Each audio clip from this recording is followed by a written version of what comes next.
Kenalin, nama aku Halila Safira Maulana dengan NRP 50172510181 dari Prodi Teknik Geofisika.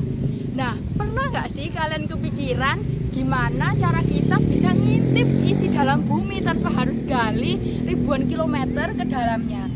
Nah, dari video kali ini aku bakalan jelasin itu di metode geofisika. Nah, metode geofisika ada beberapa metode-metode keren seperti metode seismik, metode gravitasi, metode magnetik, metode elektromagnetik, sampai metode geolistrik. Nah, di sini aku bakalan bahas lengkapnya, tapi kalian jangan takut karena kita bakalan bahas dengan santai. Kalian nggak bakalan pusing sama yang di sini. Yuk, lanjut videonya.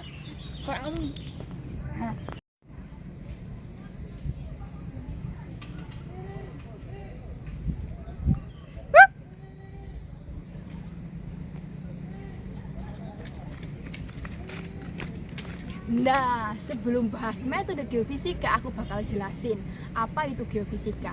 Geofisika adalah ilmu yang digunakan untuk memetakan struktur bawah permukaan bumi dengan menggunakan prinsip-prinsip fisika secara menyeluruh.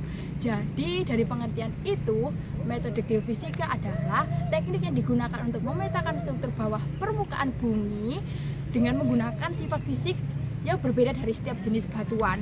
Nah, perbedaan dari sifat fisik jenis batuan ini akan menghasilkan respon yang diukur di permukaan bumi yang nantinya akan diinterpretasikan untuk mengetahui struktur bawah permukaan bumi.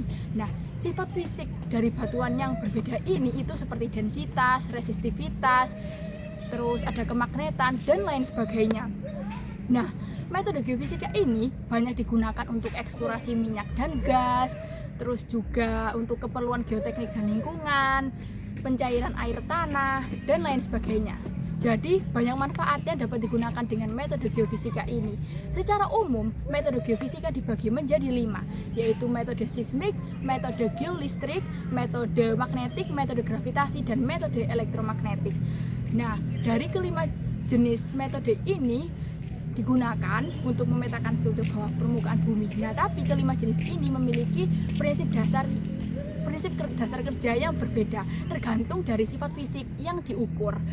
Nah, sebagai contoh, metode seismik itu menggunakan gelombang seismik untuk memetakan struktur bawah permukaan bumi. Metode gravitasi menggunakan perbedaan massa jenis batuan. Metode magnetik menggunakan variasi medan magnet bumi. Kemudian metode elektromagnetik menggunakan induksi medan magnet dan listrik. Kemudian ada metode geolistrik dengan menggunakan hambatan listrik batuan. Jadi dari kelima metode ini dapat digunakan untuk memetakan struktur bawah permukaan bumi dengan lebih jelas dan akuisisi yang digunakan oleh para ilmuwan.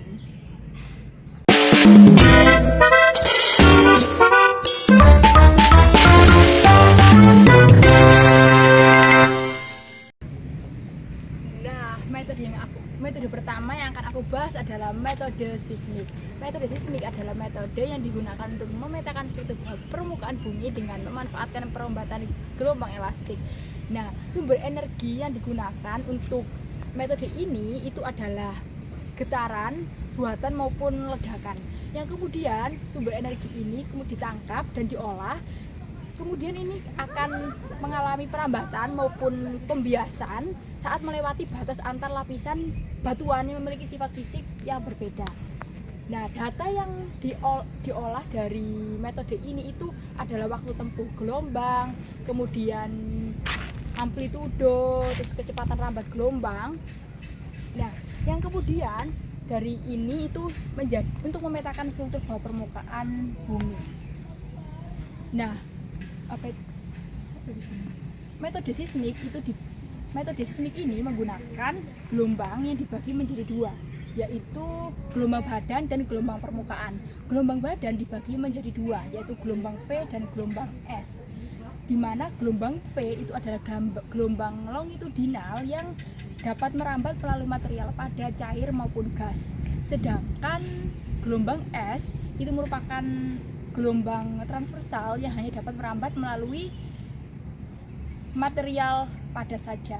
Nah, kemudian apabila kita membahas mengenai gelombang permukaan, ini dibagi menjadi 2, yaitu gelombang Rayleigh yang berbentuk elips, kemudian ada gelombang loft yang ini merambat dengan secara horizontal. Nah, dengan adanya gelombang badan dan gelombang permukaan ini, para ilmuwan dapat memetakan struktur permukaan bumi dengan menjadi lebih jelas. Kemudian kita juga dapat mengetahui sifat dan material yang ada di dalam bumi. Metode seismik refleksi adalah metode seismik yang memanfaatkan pemantulan gelombang seismik saat melewati baris antar dua lapisan yang memiliki perbedaan impedansi akustik. Nah, data yang diukur berupa waktu tempuh dua arah, kemudian amplitudo, serta karakteristik gelombang pantul. Nah, parameter yang dianalisis itu berupa kecepatan gelombang, kemudian densitas, serta impedansi akustik.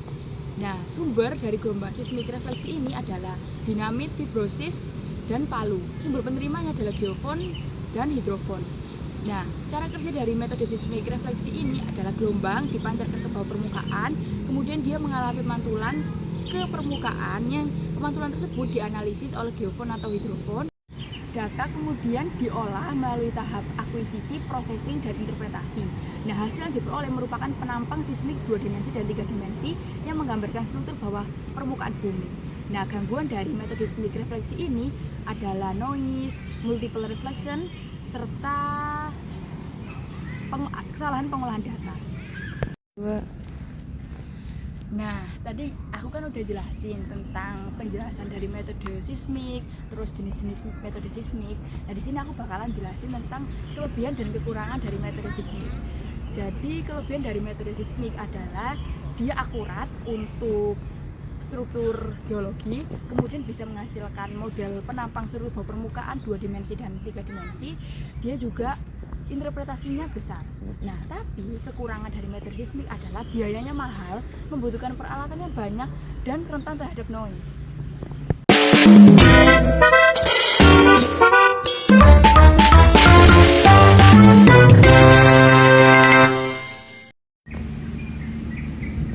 Metode yang kedua adalah metode gravitasi. Metode gravitasi adalah metode geofisika yang digunakan untuk menyelidiki struktur bawah permukaan bumi dengan menggunakan variasi medan gravitasi. Nah, perbedaan medan gravitasi ini diakibatkan oleh adanya perbedaan densitas batuan di bawah permukaan. Nah, setiap batuan memiliki densitas yang berbeda-beda. Semakin besar densitas batuan, maka semakin besar pula medan gravitasi yang ada di dalamnya. Nah, pada dasarnya setiap batuan yang ada di permukaan bumi ini memiliki perbedaan medan gravitasi. Nah, hal inilah yang disebut dengan adanya anomali gravitasi. Anomali gravitasi ini memunculkan berbagai hal seperti cekungan sedimen, batuan intrusi, kemudian juga patahan, dan lain sebagainya. Nah, jadi intinya medan gravitasi ini bersifat pasif. Kenapa? Karena dia mengukur medan gravitasi yang sudah ada alami di bawah permukaan bumi, tidak memerlukan sumber energi buatan. Metode gravitasi dibagi menjadi dua, yaitu metode gravitasi absolut dan metode gravitasi relatif. Metode gravitasi absolut adalah metode gravitasi untuk mengukur percepatan gravitasi secara langsung pada satu titik pengamatan dengan menggunakan prinsip gerak jatuh bebas. Data yang diukur adalah waktu tempuh dan jarak jatuh bebas. Nah, data yang diperoleh ini berupa percepatan gravitasi yang akurat. Nah, gangguannya berupa noise, kemudian adanya kesalahan pengukuran, kesalahan instrumentasi, earthtight, dan suhu. Metode gravitasi relatif adalah metode gravitasi untuk mengetahui perbedaan antara nilai gravitasi antara satu titik dengan gravimeter. Nah, data yang dikoleksi berupa draft, lintang, boger, topografi. Nah, hal ini digunakan untuk mengetahui penampang dari struktur bawah permukaan. Nah, gangguan yang diperoleh itu seperti suhu, kemudian adanya kesalahan pengukuran, draft, lintang, earthtight, dan lain sebagainya. Nah, berikutnya mengenai kelebihan dan kekurangan metode gravitasi. Kelebihan dari metode gravitasi adalah dia biayanya lebih murah, dia pengukurannya sederhana, dan cakupan areanya luas. Tapi kekurangan dari metode gravitasi itu adalah resolusinya rendah, ambiguitasnya tinggi, dan sangat dipengaruhi oleh topografi.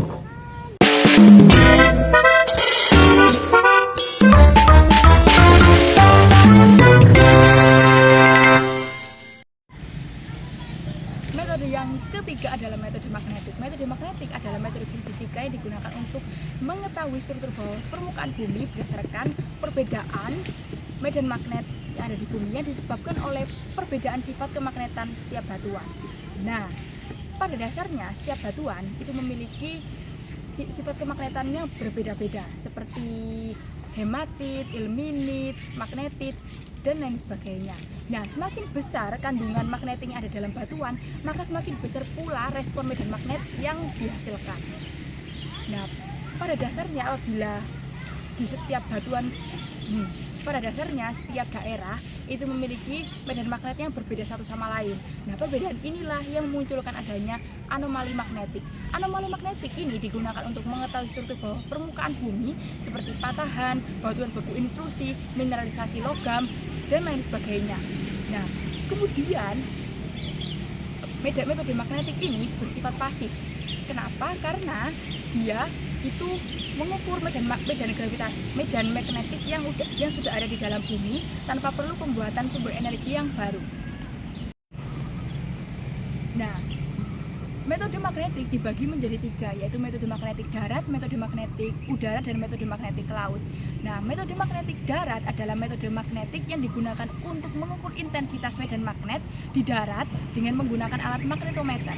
Prinsip yang digunakan dari metode magnetik darat ini adalah perbedaan suseptibilitas pada setiap batuan. Nah, yang menghasilkan nilai medan magnet berbeda di setiap tempat. Data yang diukur berupa nilai medan magnet pada titik-titik pengamatan yang kemudian datanya itu diolah menjadi peta anomali magnetik dan distribusi kemagnetan batuan di setiap tempat. Nah, kemudian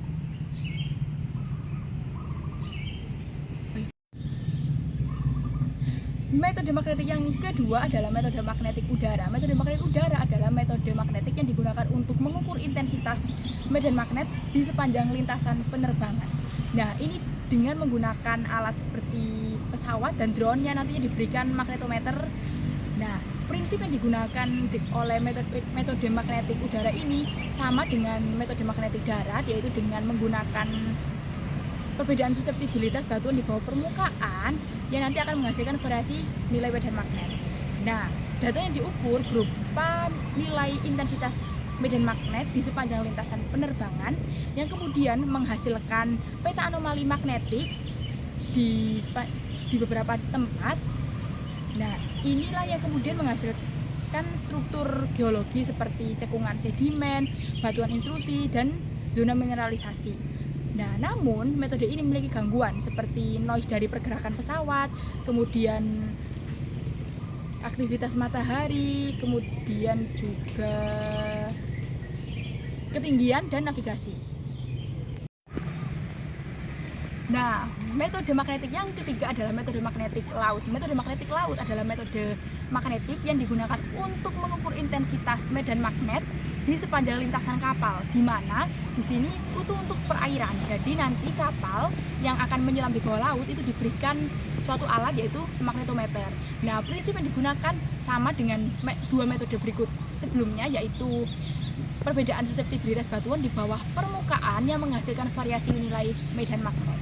Nah, data yang diukur berupa nilai intensitas medan magnet di sepanjang lintasan kapal yang kemudian menghasilkan hasil berupa peta anomali magnetik bawah laut. Nah, yang untuk digunakan untuk mengidentifikasi zona pemekaran samudra, kemudian punggungan tengah samudra, serta batuan beku samudra. Namun metode ini memiliki gangguan seperti perubahan posisi garisi kapalnya, kemudian adanya arus laut yang berbeda, dan juga adanya logam. Nah, berikutnya adalah kelebihan dan kekurangan dari metode magnetik. Kelebihan dari metode magnetik adalah daerah cakupan pengukurannya itu luas, biayanya juga relatif murah, dan tidak memerlukan sumber energi buatan untuk pengukurannya. Nah, namun metode ini juga memiliki kekurangan, yaitu ambiguitasnya tinggi, resolusinya rendah, dan juga sangat dipengaruhi oleh gangguan eksternal.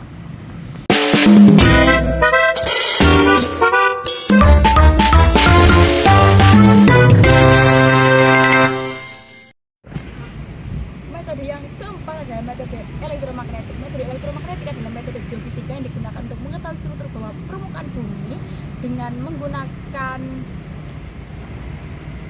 berdasarkan respon batuan terhadap medan elektromagnetik. Nah, metode ini bekerja dengan menggunakan induksi medan elektromagnetik, di mana perubahan medan magnet ini menghasilkan arus listrik, yang kemudian perubahan arus listrik ini tadi itu membentuk medan sekunder yang diukur di permukaan. Nah, perubahan arus listrik ini dipengaruhi oleh adanya resistivitas dan konduktivitas. Nah, resistivitas dan konduktivitas ini menghasilkan dipateni dikat air. Perbedaan sifat listrik batuan seperti konduktivitas dan resistivitas ini menghasilkan variasi medan elektromagnetik yang ada di bumi. Nah, inilah yang kemudian digunakan untuk mengidentifikasi struktur bawah permukaan seperti zona patahan, kemudian air mineral, zona mineralisasi logam, dan lain sebagainya. Nah, metode elektromagnetik ini bersifat pasif dan aktif, di mana bersifat pasif karena dia tidak memerlukan sumber energi. Dia bersifat pasif karena dia tidak memerlukan sumber energi buatan, namun bersifat aktif yang juga memerlukan sumber energi buatan. Nah, metode elektromagnetik ini digunakan untuk eksplorasi mineral dan gas, geoteknik, dan lingkungan. Nah, metode elektromagnetik dibagi menjadi 3, yaitu metode elektromagnetik terhadap domain waktu, metode magnetik terhadap frekuensi, dan metode magnetotelurik. Nah, untuk metode elektromagnetik domain waktu ini itu metode elektromagnetik yang memanfaatkan sumber energi buatan, yaitu arus listrik, di mana dia itu diaktifkan dan dimatikan secara tiba-tiba untuk menghasilkan medan elektromagnetik. Nah, prinsip yang digunakannya adalah peluruhan atau decay untuk menghasilkan medan elektromagnetik. Nah, data yang diukur dari ini itu berdasarkan perubahan medan magnetik yang diakibatkan ketika arus listrik yang awalnya diaktifkan kemudian dimatikan secara tiba-tiba. Ini sebagai fungsi waktu. Nah, hasil yang diperoleh berupa distribusi konduktivitas bawah permukaan untuk mengetahui struktur geologi bawah permukaan seperti lapisan tanah, air tanah, konduktivitas mineral, dan lain sebagainya. Nah, gangguan dari metode elektromagnetik domain waktu ini itu dari noise lingkungan dan juga gangguan listrik buatan. Nah, metode elektromagnetik yang kedua adalah metode elektromagnetik berdasarkan frekuensi.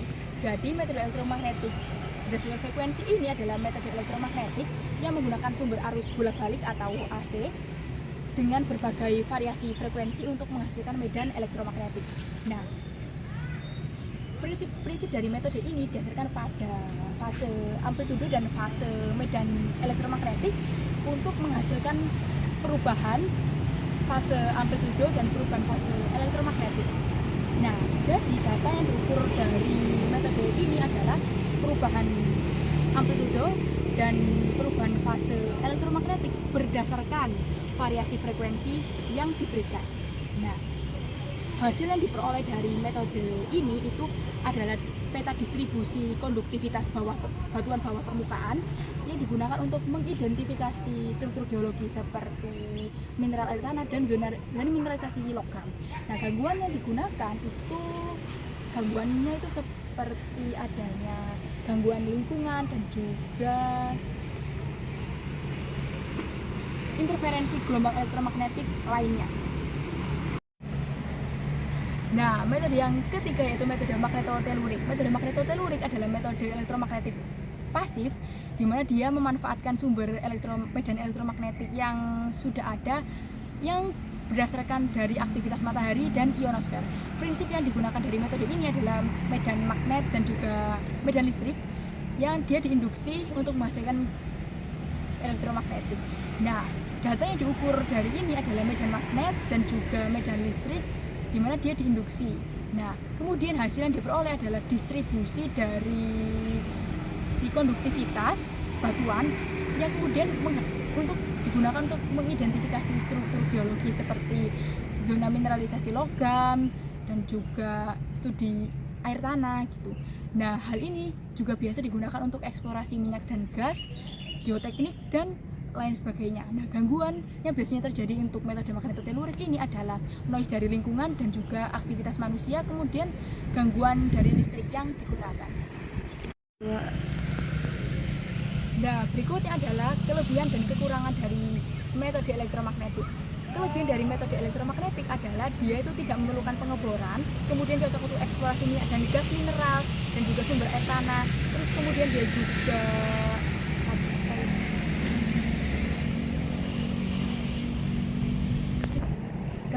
dapat digunakan di berbagai kondisi medan. Kemudian kekurangan dari metode elektromagnetik adalah dia itu resolusinya bisa menurun pada kedalaman tertentu, kemudian dia juga sensitif terhadap noise dan dia juga sangat sensitif terhadap gangguan listrik.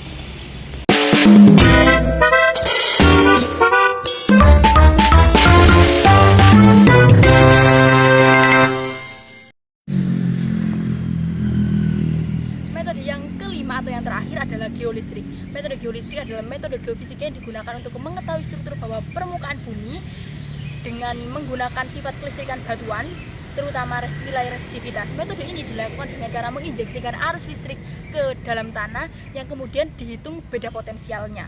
Nah, metode ini, beda potensial tersebut digunakan untuk mengetahui struktur geologi yang ada di bawah tanah seperti air mineral, terus habis itu zona mineralisasi dan lain sebagainya. Nah, metode ini dipengaruhi oleh sifat kelistrikan batuan seperti porositas, kemudian densitas, kadar air, dan lain sebagainya. Nah, hal ini itu semakin tinggi kandungan fluida atau air yang ada di dalam tanah, maka semakin rendah nilai resistivitas batuan. Nah, di sini gangguan dari geolistrik ini itu gangguan Nah, metode geolistrik ini biasa digunakan untuk geoteknik, eksplorasi minyak dan gas, eksplorasi air tanah, dan lain sebagainya. Nah, metode geolistrik dibagi menjadi 4, yaitu metode resistivitas, metode self potensial, dan metode induksi polarization, dan metode telurik. Nah, untuk metode resistivitas ini digunakan untuk mengukur kuat arus dan beta potensial yang bertujuan untuk menunjukkan resistivitas semu. Hasil dari metode resistivitas ini itu berupa penampang resistivitas 1 dimensi, 2 dimensi, dan 3 dimensi yang digunakan untuk mengetahui struktur bawah permukaan seperti zona lapisan tanah, terus kemudian zona air tanah, dan lain sebagainya. Nah, gangguan dari metode resistivitas ini berupa noise kontrak dan juga noise dari listrik. Nah, metode yang kedua yaitu metode self potensial. Metode self potensial adalah metode yang digunakan untuk mengukur beda potensial alami di permukaan. Metode ini menghasilkan hasil berupa peta anomali potensial, di mana dia ini digunakan untuk mengetahui struktur yang ada di bawah permukaan seperti air tanah, kemudian mineral dan gas, aktivitas geotermal, dan lain sebagainya. Gangguan dari metode self potensial ini adalah noise dari lingkungan dan aktivitas manusia. Metode yang ketiga yaitu metode induced polarization. Nah, metode ini digunakan untuk mengukur respon potensial Metode yang ketiga yaitu metode induced polarization. Jadi metode ini digunakan untuk mengukur respon tegangan terhadap waktu, di mana hasilnya berupa peta distribusi chargeability yang digunakan untuk eksplorasi mineral dan gas. Nah, gangguan dari metode ini adalah kontak dari lingkungan dan noise listrik. Metode yang keempat atau yang terakhir adalah metode telurik. Metode telurik adalah metode yang untuk mengukur variasi medan listrik alami terhadap waktu. Hasilnya berupa informasi struktur geologi regional, kemudian gangguannya berupa noise lingkungan, kontrak listrik, aktivitas matahari, cuaca, dan lain sebagainya.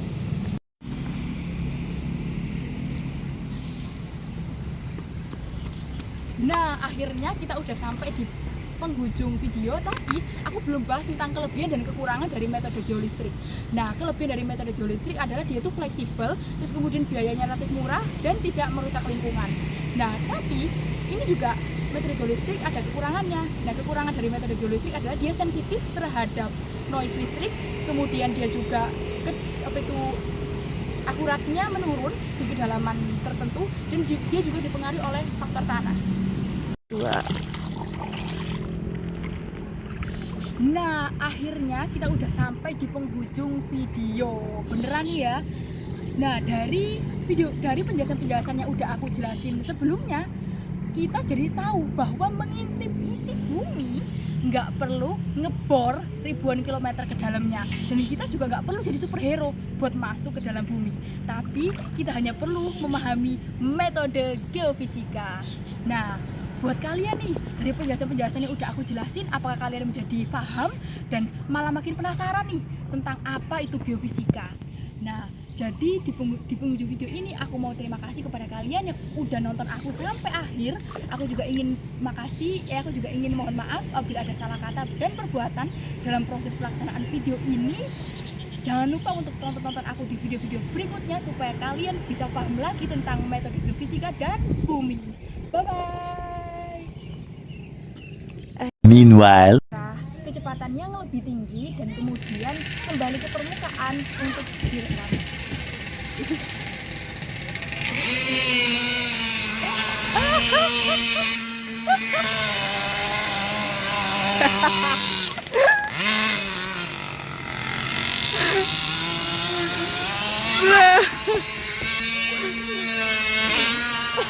Baru wes, baru.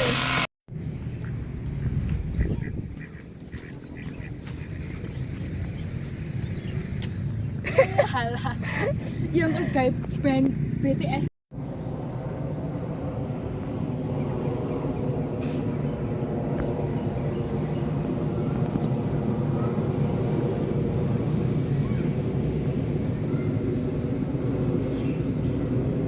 Gak muncul-muncul.